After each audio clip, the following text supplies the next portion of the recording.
não necessariamente você vai resolver o conflito. Porque na perspectiva dos métodos autocompositivos, o conflito ele é necessário, ele é natural e ele sempre vai existir.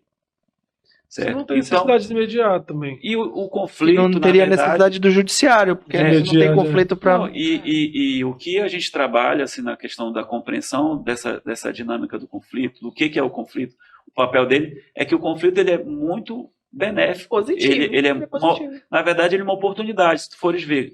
Quantas normas no sistema jurídico nasceram de conflitos? Ele é democrático. O conflito ele é democrático. Mas ele é inerente, não tem como. É natural. É natural. Ser humano. Todos nós, quando queremos, de repente, são duas visões distintas. A gente quer ficar na cama, mas a gente precisa sair. Começa primeiro o conflito. Com a roupa, com o espelho. E por aí vai. Então, os cursos, o legal é que não é automático para a gente aprender que o conflito é positivo. Não, muitas vezes a gente antes, a teoria do conflito, né, ele vai escalando, na verdade, ele vai piorando. E o que é legal também, a ideia que a gente está trabalhando bastante nessa questão de difundir essa cultura, é indo também para as faculdades. A gente faz um trabalho já dando palestras e fazendo esse movimento. O MEC inseriu, né, em 2018 como na grade curricular, como matéria. É necessário. Ainda que seja um semestre, mas já é alguma coisa, né? Para treinar os advogados para que eles já não saiam daquela forma da cultura do litígio. De apenas ver aquilo do litígio. E essa questão da mediação, a gente fica. É porque a gente está aqui no meio de advogados, né? Mas se você for parar para pensar, ele é tipo um empresarial. De um modo geral, você vai... São soft skills de grande carreira. Assim, muitas vezes... A capacidade de mediar é uma soft skill. Você deixa de fechar um negócio, de repente, porque você não soube mediar. Exatamente. A pessoa... eu tô querendo vender, a pessoa tá querendo comprar, mas a pessoa tá querendo comprar de um jeito que, na minha cabeça, eu não consigo fazer.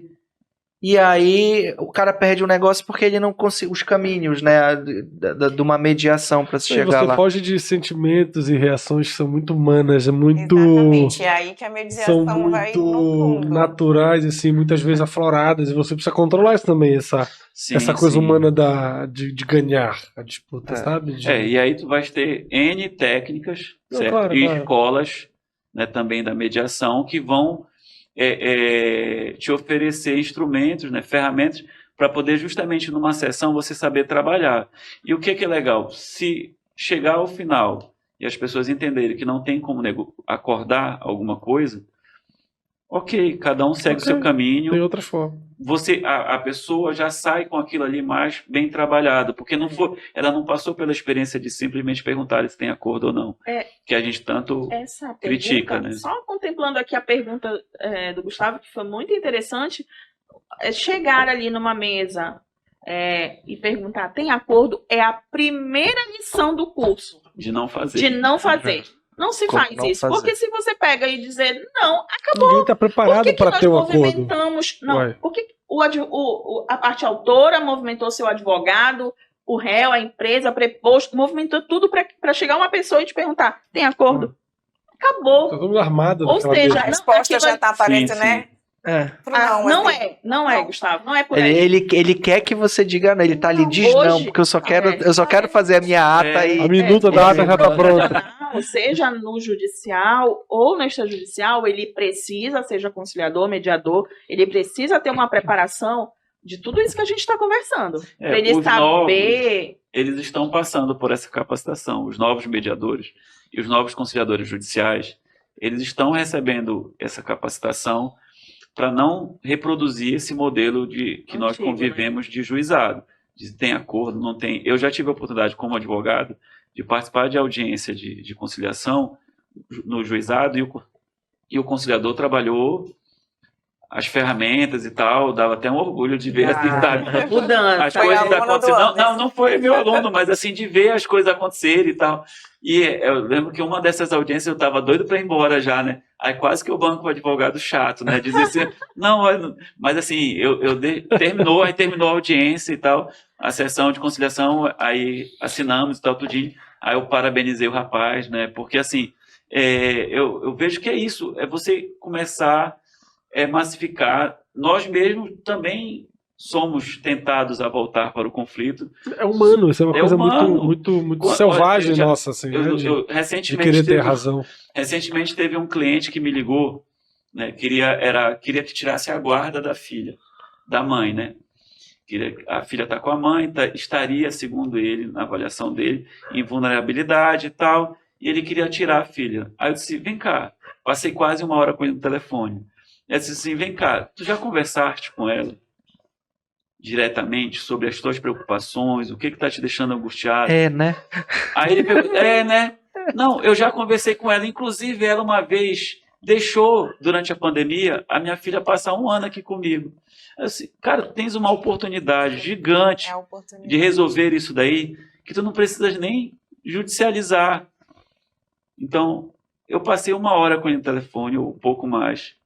Aí disse assim, olha, se eu fosse, eu poderia chegar para ele e dizer assim, ó, enquanto advogado, bora entrar com a ação, ó, os honorários são tanto e pronto. Iniciais de tanto e no êxito. Pronto. E aí, só que acabou, no outro dia, ele sumiu, né? Eu não vi que diga porque foi pelo telefone, mas assim, eu senti na voz dele, assim, meu Deus, ele não quer brigar, o advogado não quer brigar, como assim o advogado não quer brigar? E aí passou. Gente, eu já tinha até contado essa história para alguns alunos na turma de Direito que eu dou aula, e aí, sobre essa questão da postura do advogado e tudo, a nossa responsabilidade, e aí ele chegou comigo e disse assim, aí passou 1 semana e perdi o cliente, porque eu ofereci para ele a mediação privada, né? Aí perdi dos 2 lados, mas tudo bem. Aí passaram-se 15 dias, ele me mandou um zap agradecendo, certo? Dizendo que aquela conversa tinha sido muito boa, que ele chegou a procurar a mãe e que a mãe, voluntariamente, nesse período que ela está de muita dificuldade financeira, iria deixar a filha vir morar com ele em Belém e tal, com livre acesso e tudo. Então, assim... Ele chegou no mesmo lugar. Chegou no mesmo...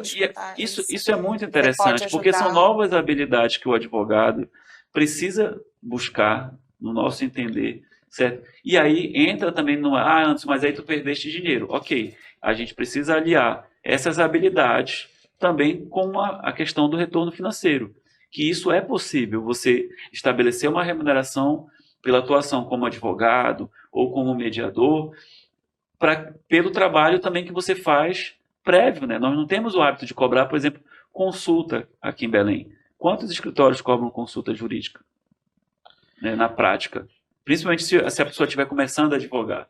E aí você começa a trabalhar também, abrir os olhos na questão financeira, que também é importante, de você também começar a cobrar por esse trabalho, certo? Que você está focando aonde? Em resolver o conflito. Não necessariamente de entrar com o processo. É uma quebra de paradigma muito grande, assim. Né? Muito grande para a nossa formação. As pessoas assim, não prestam muita atenção, é verdade. Eu, pelo menos, percebo muito isso. É a questão das partes.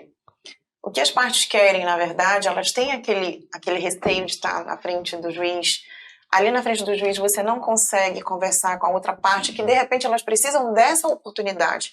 E elas querem um acolhimento. Ontem, inclusive, que foi o dia do cliente, né? Eu postei até no meu Instagram, assim, não é apenas você fazer uma petição, não é apenas você receber honorários, sabe? O cliente quer ser escutado, ele quer ser acolhido, né? E aí é que a gente, com a técnica da mediação, a gente consegue, né, trazer esse conforto para ele. Não dá mais pro advogado, não dá mais pro advogado, em qualquer área que ele atue, ele deixar de ouvir o cliente. E o que eu digo assim, e é assim, se tu, em qualquer área do direito que tu me perguntar, eu vou achar, e a gente tava conversando, acho que, enfim, não vou me lembrar qual foi o papo, que é tipo assim, hoje, por exemplo, advogado empresarial, o cliente não quer mais o conflito, a empresa vai fugir do conflito, a empresa quer te ter muito mais, um empresário, né, o dono da empresa quer te ter muito mais como um conselheiro para tomada de decisão do que efetivamente tu... Bora processar fulano de tal. Para evitar o conflito. Olha aí, para evitar o conflito. Aí, e em qualquer área do direito isso faz total sentido, tu entender as técnicas de mediação, porque isso tu vai aplicar em qualquer área do direito. E na tua vida, inclusive. Ponto.